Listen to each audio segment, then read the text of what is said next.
We're here at the Tribeca Film Festival premiere of Tubi's new movie, Cinnamon.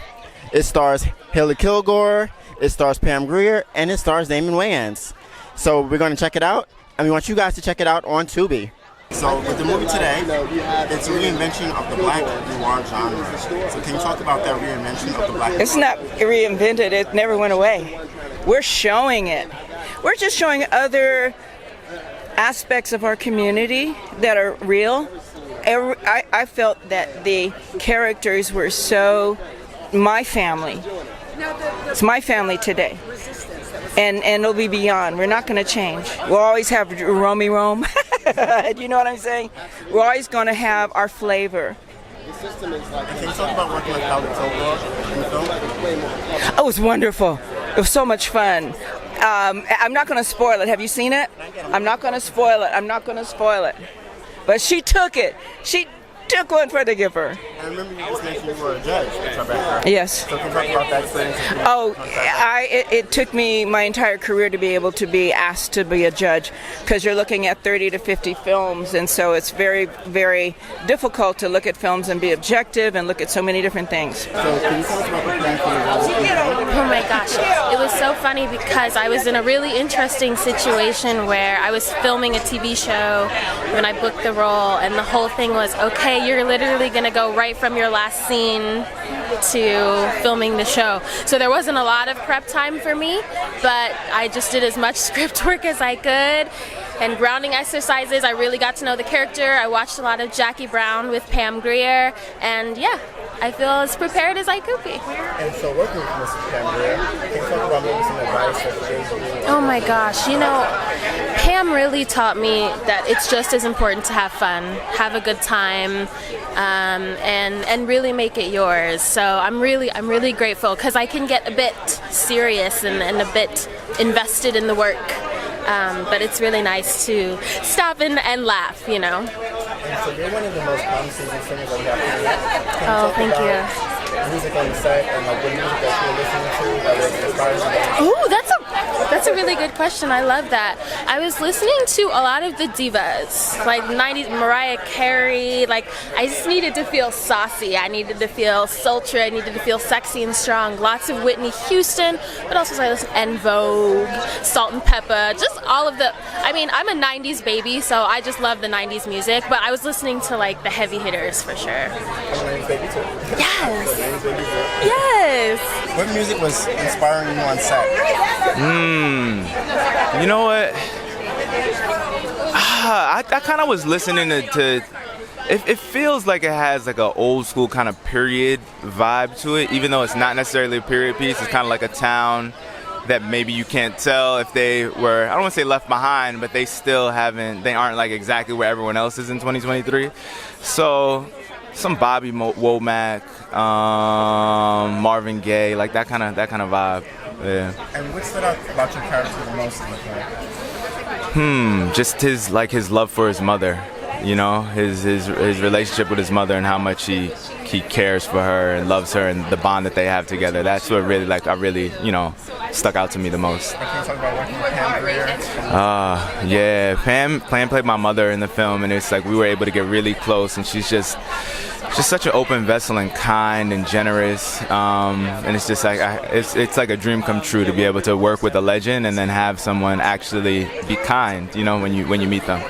So it's great. Yeah. When you're working on film, can you talk about how did you get into your character and prepare for your character in the film? Sure, yeah. I mean, it was really just a matter for me of just like going back over the script as many times as possible.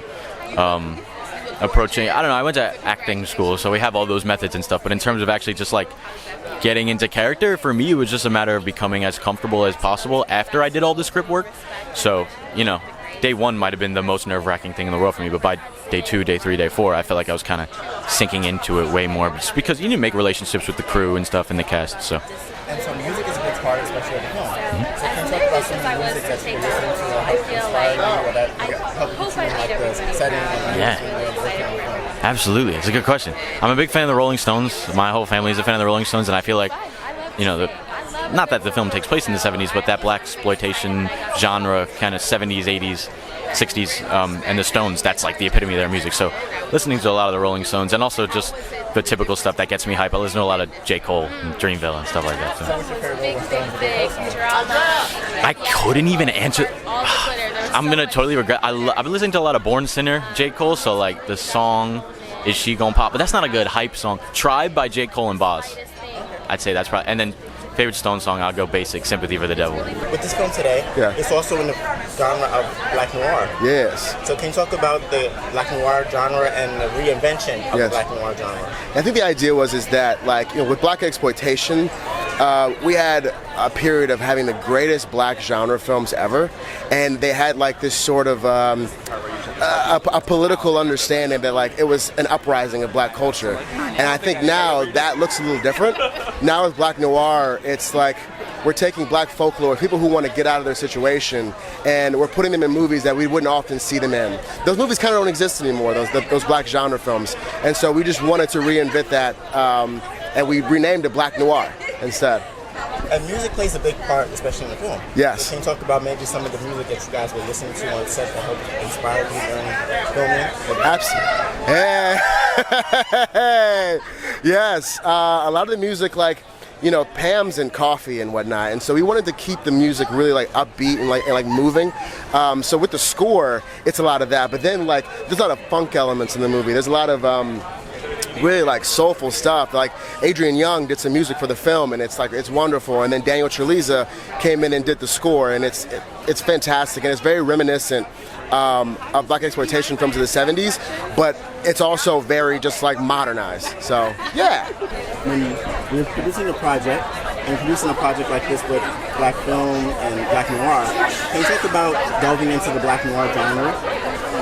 Well, I'll start, but when we started this, we both loved blaxploitation. Absolutely. We loved where that was.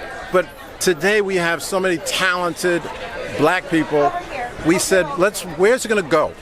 Let's take it. Quentin Tarantino sort of ripped it off for a while. We want to take it back. Definitely ripped it off, right? No, but really, I think a lot of movies should come from us. I think the energy should come from us. A lot of, like you said, it's a lot of young, new talent out here. We're looking to cultivate their talent and bring some new projects to it. That's it. So you're merging new talent with older talent. You have legends like Damon Wayans and And Damon Wayans don't come outside, by the way. You got to be the great Oz Scott or something to get Damon to come out. So I was going to ask you, how did you get Damon and Miss Pam out? That's what I'm trying to tell you. It's phone calls. Right. Phone calls. Networking. Yeah. Right. How it used to be done in the old days. Right, Yeah. you got to go old school. You can't just email or Yeah, go well, Instagram. No. Well, it helps you show up and be personable and have Yeah. eye contact and have a real conversation, Yeah. shake hands. People see you there, people see you present, feel your energy. That's important. I think we've gotten away from that a little bit. And so my last question is, what do you want viewers to take away from watching this film? Inspiration. It's an inspiration film. It is. It's going to come off like a love film because, two people are in love, but they're trying to reach something, they're trying to go for something, and that's the message here. What we talked about was black folk heroes. When we talk about blaxploitation, you talk about folk heroes. Inadvertent, not knowing where they're going, but knowing they got to go somewhere. And we as black people know we got to go somewhere, and we do the best we can. And that's what Kevin's saying. It's the inspiration.